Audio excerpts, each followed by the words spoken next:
Hello everyone. Do you want the size and aesthetics of a bodybuilder, but also the top end strength of an elite level powerlifter, toss around major weight in the squat, bench, and deadlift?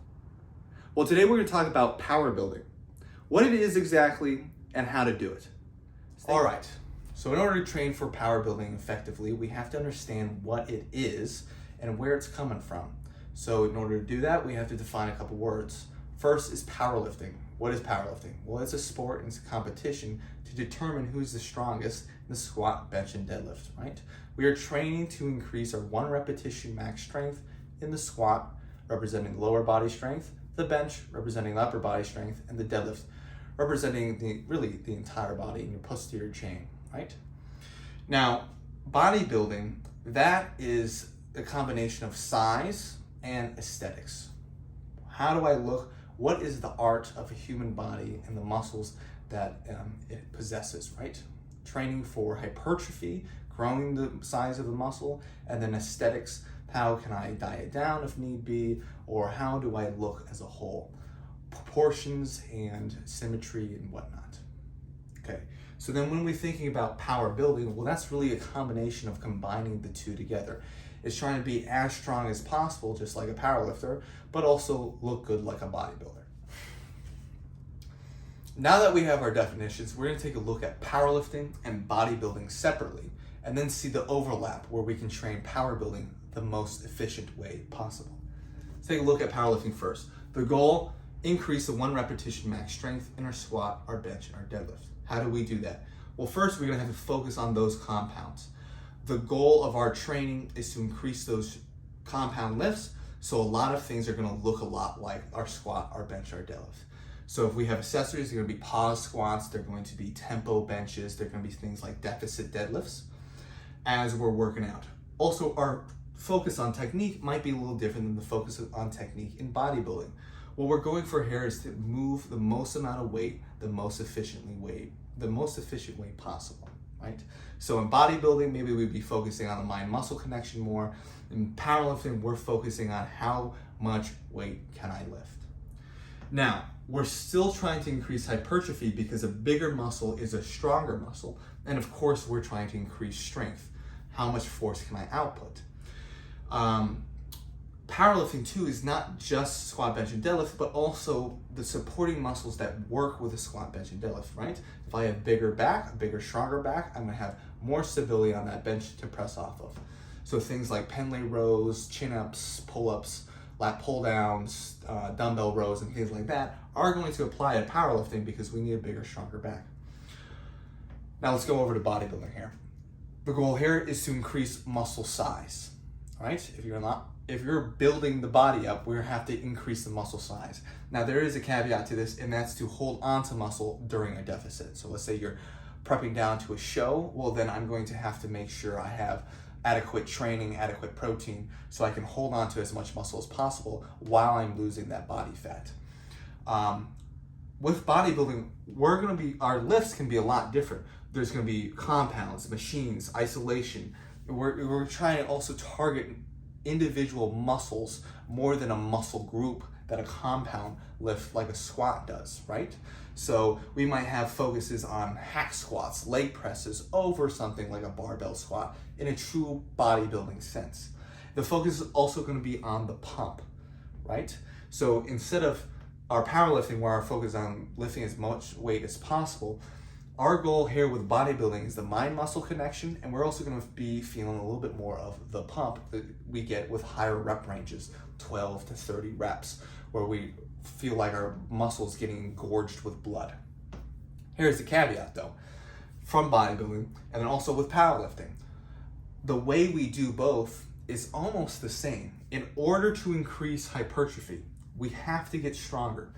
Why? How? Well, the standard of progressive overload still applies, right? We always gonna have to add 1 more rep or 5 more pounds or find some way to make the lift more difficult so our body's continuously adapting to that stimulus. If I'm doing bodybuilding, I do 3 sets of 10 with 20 pounds 1 week. and then the next week I do 3 sets of 10 with 20 pounds, and the next week I do 3 sets. There's no stimulus to my body to adapt. So maybe I would be adding 5 pounds, 25 pounds instead of 20 pounds. Or maybe I'd be adding a rep, 11 reps instead of 1 rep. Now let's go and look into our reps though, and see where the overlap between strength and hypertrophy happens. Now at the bottom here, I have top end strength. This is around 1 to 3 reps, maybe 1 to 5 reps. Top end strength, it would be as close to powerlifting as possible. How much can I lift for 1 rep, right? The thing with top end strength, we can't always be training at 1 rep, RP 10 all the time, because it creates a lot of fatigue and not necessarily a lot of stimulus to increase our overall strength. So up here I have strength between 3 and 10 reps, we're gonna get the most amount of stimulus. So if I'm a little bit farther out from powerlifting competition, I might be training around 6 to 10 reps on my squat, bench, and deadlift, because that's gonna create a lot of strength stimulus. And then as I get closer to my powerlifting meet, I might take it down to 3 to 6 reps and then 1 to 3 reps. That's strength. Now, if we look at hypertrophy here, 3 to 30 reps is between that rep range is going to be stimulating hypertrophy or muscular growth. So as we can see, our strength and hypertrophy overlaps a ton, 3 to about 10 reps. So if I'm doing bench with a focus to increase my chest size for bodybuilding, and I'm training within the 5 rep range, well, I'm also gonna get stronger, and I'm also gonna increase my 1 repetition max strength, okay? So yes, maybe around 12 to 30 reps, there's not a lot of overlap into strength, but you'll see where applications of those rep ranges can be applied to powerlifting in our power building program. We also have to think about the intensity. An RP of 7 to 10, RP standing for rate of perceived exertion, 7 being I have about 3 reps left in the tank, 10 I have no reps left in the tank, that was a max effort left. An RP of 7 to 10 will stimulate growth in both strength and hypertrophy, okay? We can't always be training at a 7 because, again, we still have to progressively overload, so we still have to increase our intensity up.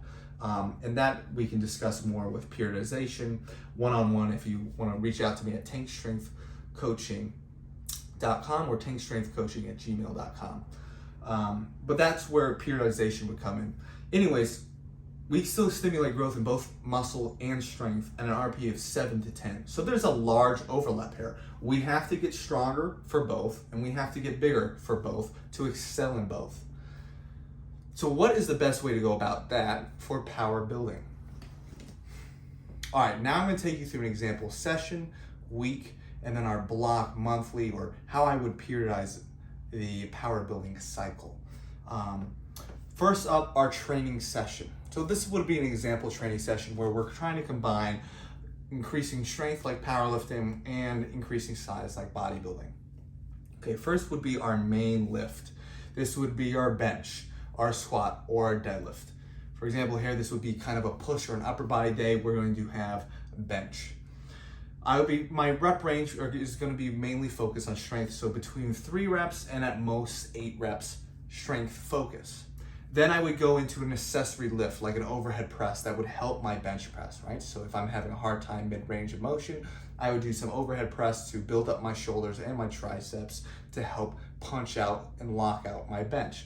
That's going to be 3 to 8 reps. Now that's going to be also strength and hypertrophy.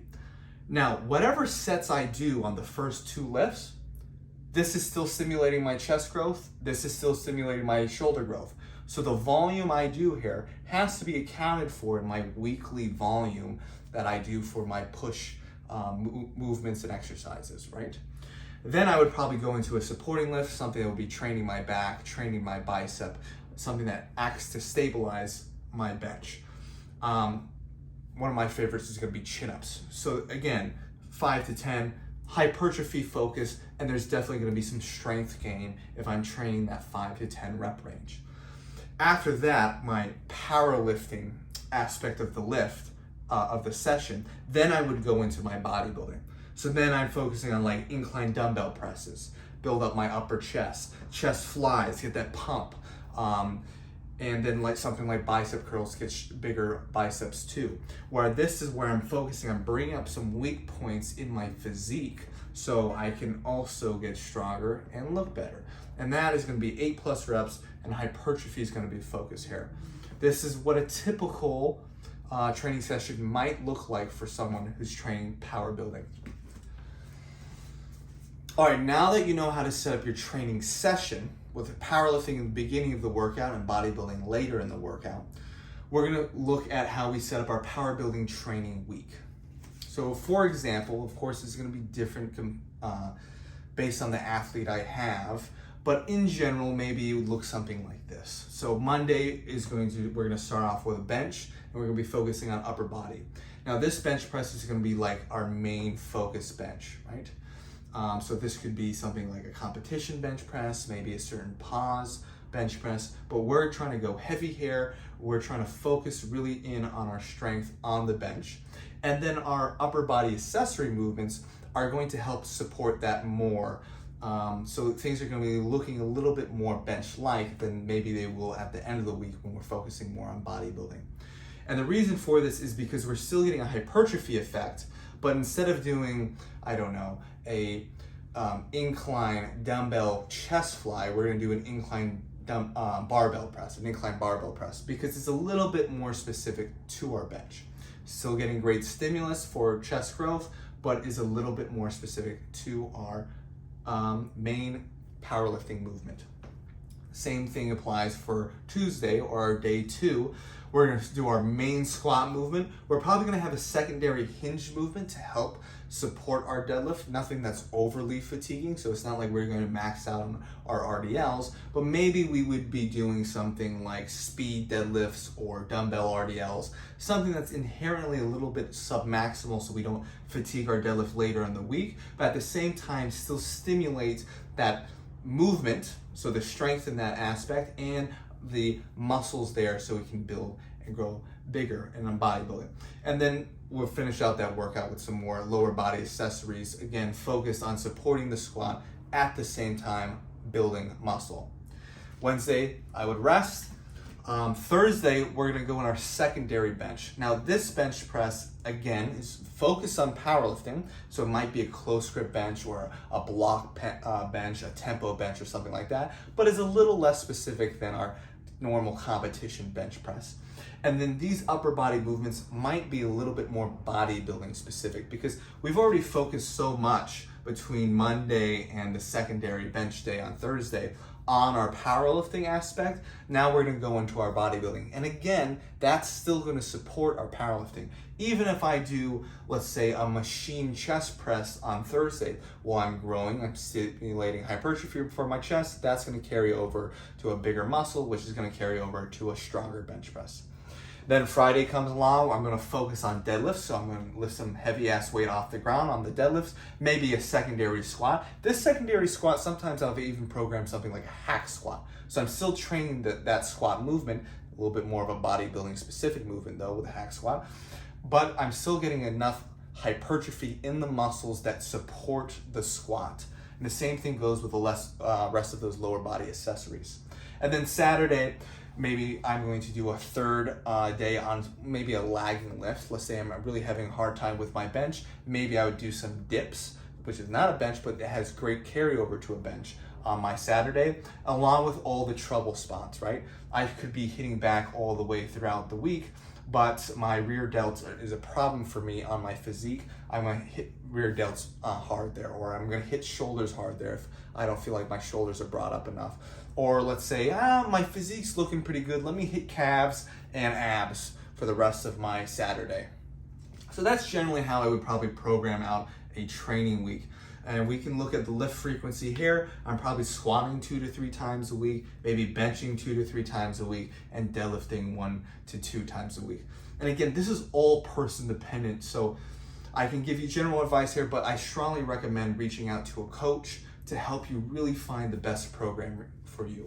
Let's start here. So if you made it this far, we're going to be talking about the template for the power building training blocks. We've already talked about the individual sessions. We've talked about the weeks. Now we're going to get specific and talk about the block. What is a block?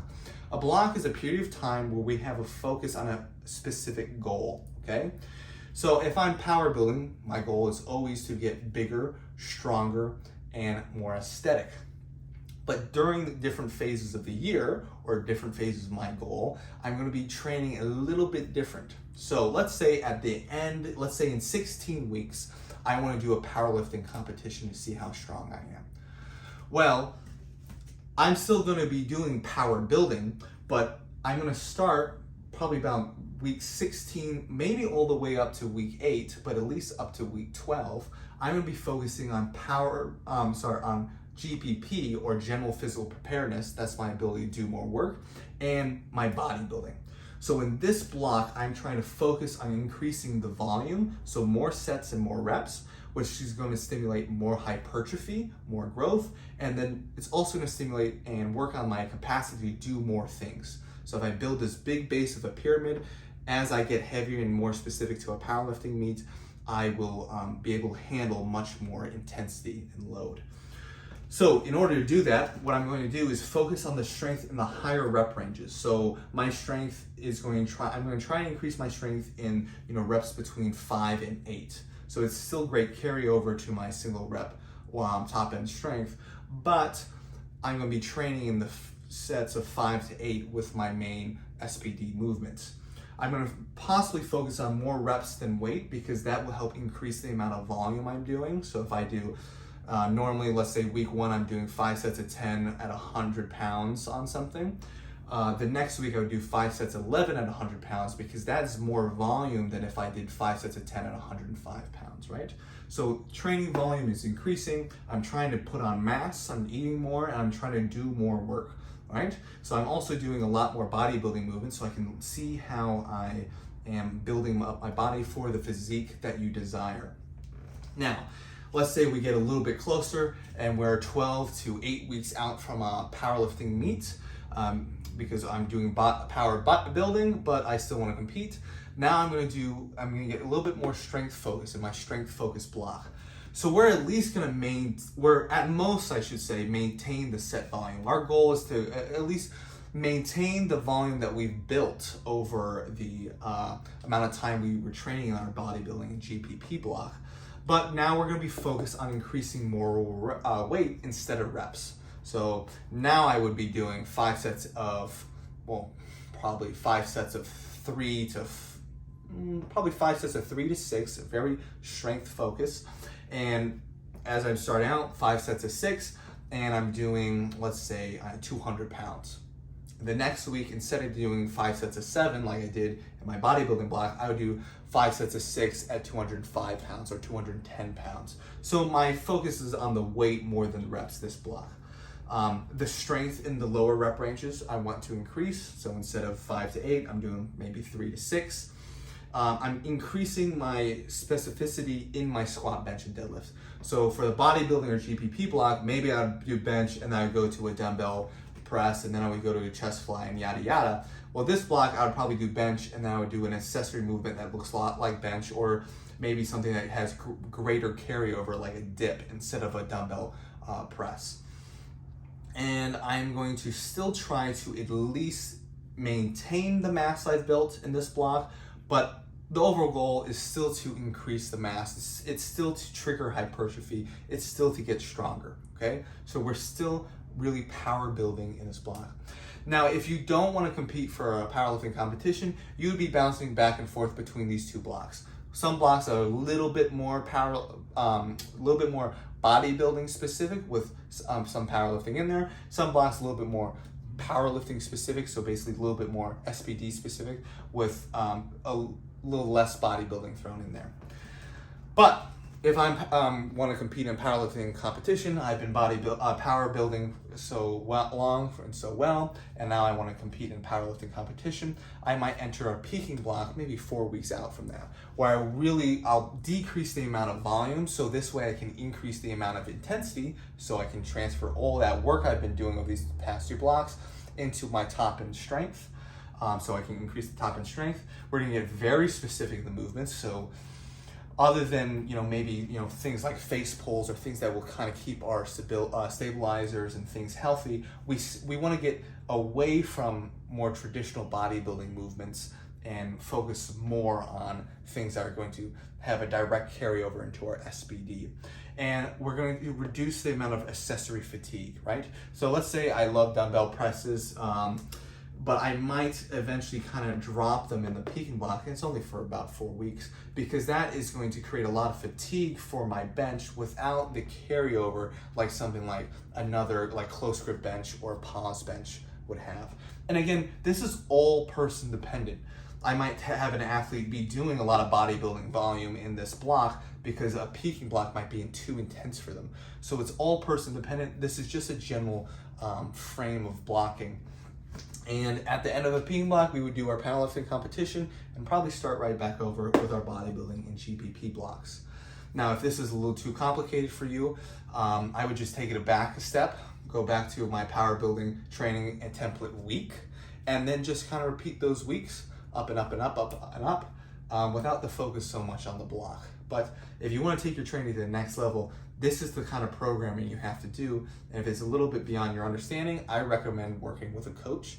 You can see my website, tankstrengthcoaching.com, or email me at tankstrengthcoaching@gmail.com. See you soon.